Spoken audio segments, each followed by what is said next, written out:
Les maladies infectieuses sont des maladies qui sont transmissibles entre personnes, ou qui sont transmissibles entre les animaux et les personnes, ou qui sont transmissibles entre l'écosystème des gens et les personnes. Elles représentent la deuxième cause de mortalité dans le monde.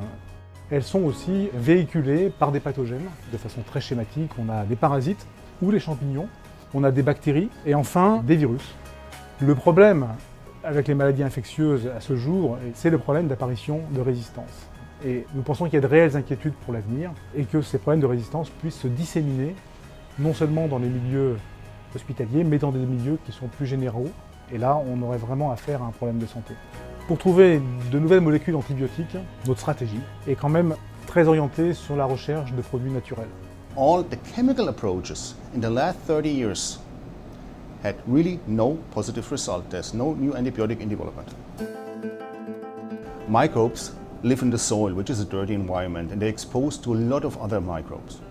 So to have, let's say, a survival strategy, survival of the fittest, they produce antibiotics, specific antibiotics, which kill other microorganisms but do not kill themselves. And we harvest the antibiotics from these microorganisms, which of course are optimized by evolution for millions of years. Here in Sanofi we have a strain library of 130,000 microorganisms, which is the biggest strain library in the industry.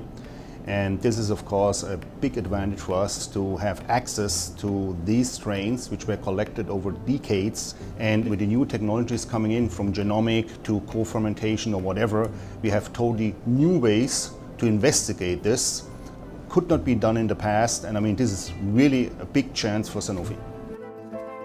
We go back to our reservoir of 130,000 microorganisms, we take them out, and then we put them into shaking flasks to ferment them in combination with other microorganisms. Then we make a test. We take the culture broth out, put it on an agar plate where we have, for example, a pathogen, and where we see if this culture broth can kill the pathogen. Then there's an antibiotic in the culture broth. The next step, we are looking for immediately if this is a new antibiotic. If it's new, we go in a bigger fermentation, and then the chemists start to isolate the compound. And later on, chemistry has to look to improve the activity and the safety profile of the compound. And at the end, we should have a new antibiotic. La souchothèque n'est pas une librairie de souches mortes, mais c'est une librairie vivante pour laquelle il va y avoir régulièrement de nouveaux ajouts. Here in Fraunhofer, a major research field is insect biotechnology, which means to use insects or their associated microbes as a source for novel compounds.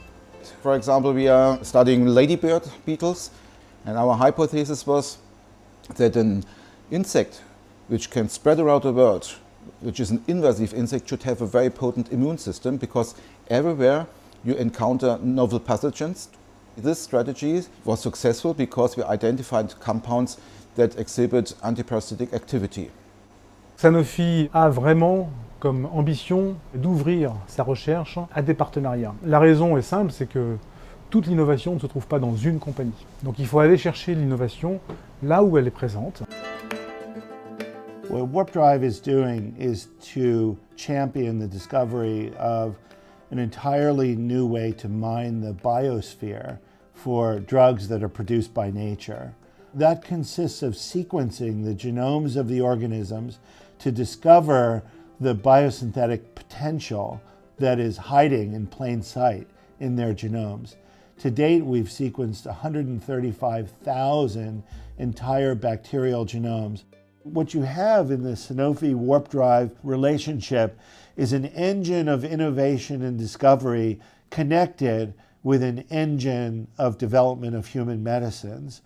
And I cannot imagine a more effective way to move from our search to new medicines and then actually get those medicines into human patients as rapidly as possible. C'est évidemment extrêmement motivant pour un chercheur, comme moi, comme pour mes collègues, d'essayer de trouver des solutions thérapeutiques pour des maladies sévères, pour des infections sévères, que ce soit pour des enfants, que ce soit pour des personnes âgées. Donc c'est une grande motivation et une grande joie pour nous de pouvoir participer à cet effort de recherche.